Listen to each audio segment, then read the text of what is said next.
Hey, gentlemen, this is Vince Miller. Thank you so much for joining me for another devotional. Before we dive in today, just a reminder, each year we hold these large camps and retreats across the country. And in the fall, we have one in the state of Minnesota, Upper Minnesota. This year, we have invited 150 men who are moving from addiction into recovery from 3 houses in the state of Minnesota. That is Duluth, Rochester, and Minneapolis. And these 150 men are going to be joining us at this retreat, but of course they cannot afford it. So if you are looking to give a gift that's meaningful, that's going to go directly to men so that they can hear the gospel, this would be that opportunity. I want you to consider it. And here's why.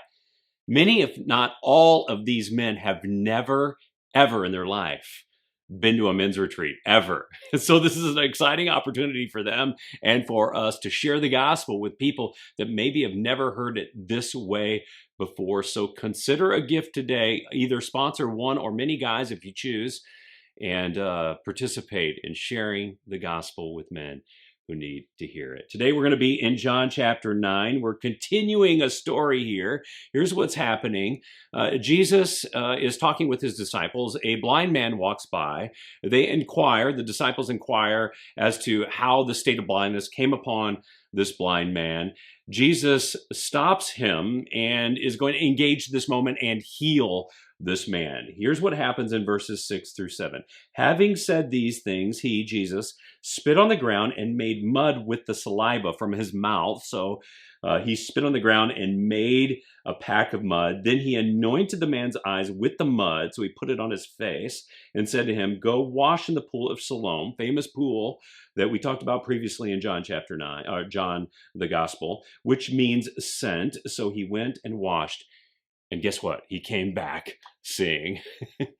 You know, every time I read stories like this, especially this one, by the way, I'm struck by how God uses unconventional means to accomplish extraordinary things.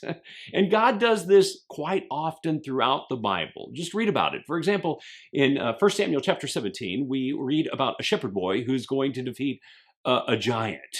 Then in Joshua 7, we read about an army of 300 men who are going to defeat an army of 135,000 men with trumpets and torches. Then in Joshua 6, Israelites march around a city named Jericho for 7 days, shouting and blowing trumpets, which leads to the fall of the first city in the Promised Land. Time and time and time again throughout Christian history, our God has used unconventional means to accomplish extraordinary things.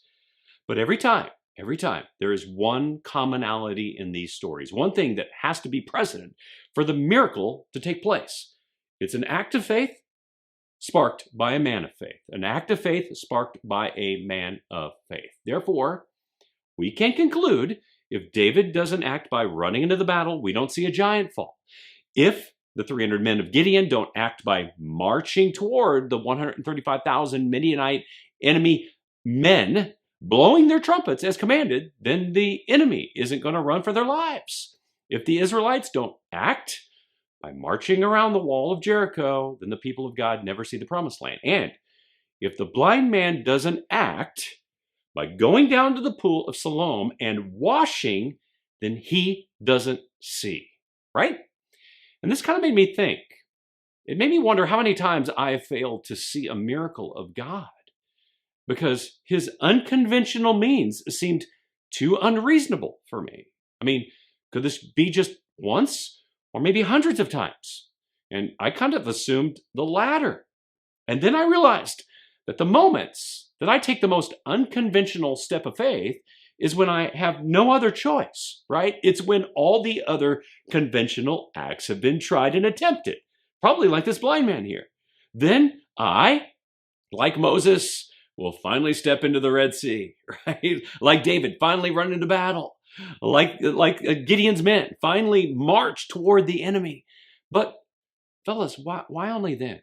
Why only when the conventional means have been tried? Why not in all the other moments that God gives me opportunity? Those unconventional and unreasonable moments. Why don't I take a step of faith then? So let's try doing something together today. let's decide together to act in unconventional faith, even when there are still conventional means to be tried and attempted. And then let's see if God doesn't do the miracle he's been waiting to do, but merely waiting on us to take that unreasonable, unconventional step of faith. I love you guys. I pray this has blessed you. If it has, share it with someone else, and I'll see you right back here again tomorrow.